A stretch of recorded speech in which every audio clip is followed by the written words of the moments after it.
Summer looks okay so far, but storm clouds on the horizon, a possible crash brewing, and it might actually even be worse than 2008.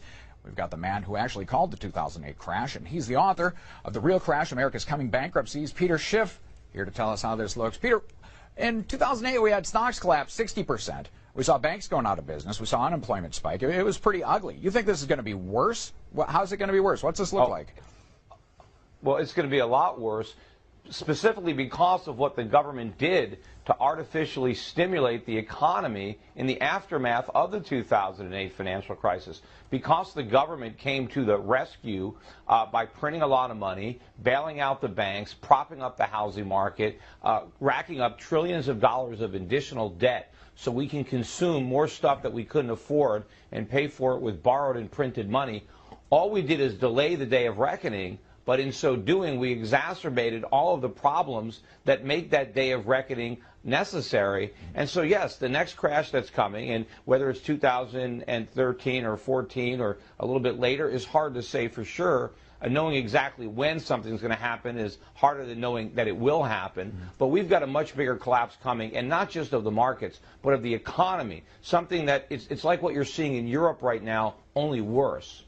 And, okay, so what's that look like? I mean, the pain is coming. We know the policies that are going to get there. What should people be expecting beyond this generalized horrible economy? Are there specifics you have for me? Housing values going down again? The stock market crashing? Yeah, well, I'd say if you want to try to look at a most likely time frame, and of course it's always hard to anticipate future variables that are beyond your control, but I would say the U.S. economy continues to weaken towards the end of the year, and the Fed ultimately comes through with QE3.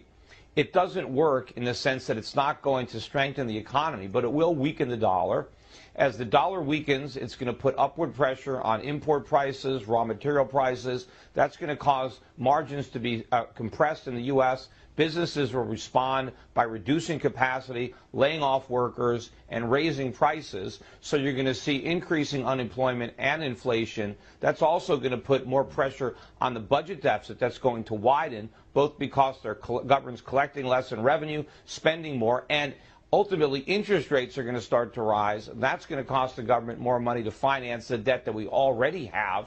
And as the economy weakens further, we're going to get more QE, which means more pressure on the dollar to go down, and the cycle continues until eventually we have a all-out or full currency sovereign debt crisis where you see the dollar plunging, consumer prices really moving higher, interest rates spiking, and that's when it really gets interesting, because that's when we hit our real fiscal cliff, when either we're going to have to slash government spending massively across the board, restructure our debts, including not paying 100 cents on the dollar for U.S. Treasuries, be honest with people who are on entitlements like Social Security, Medicare. They're not going to get the benefits they've been promised. Government workers are going to have to take pay cuts. Many of them are going to have to get different jobs in the private sector.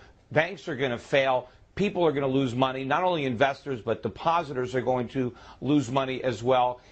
The housing market is going to fall again. We're going to have to allow Fannie and Freddie to go bankrupt next time, as well as the FHA, and not bail them out.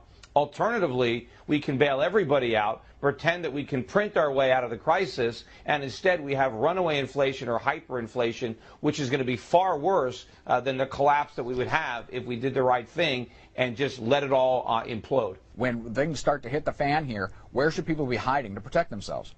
Well, the worst place to be is U.S. Treasuries or any dollar-denominated debt instrument. And the longer the maturity, the more you're going to lose. So 30-year bonds are going to be worse than 10 years, and 10 years will be worse than 2 years. But then again, anything in dollars, even if you've got dollars stuffed in your mattress, you're going to lose because they're not going to buy you what you expect. So you have to recognize that the biggest casualty is going to be the U.S. dollar and any debt instruments denominated in dollars. So you're going to lose a lot less in the stock market, but it won't even be close than what people will lose in the bond market. But stocks are not all the same. Some stocks might go bankrupt. So you've got to be careful on the type of stocks that you own. So what type do I want to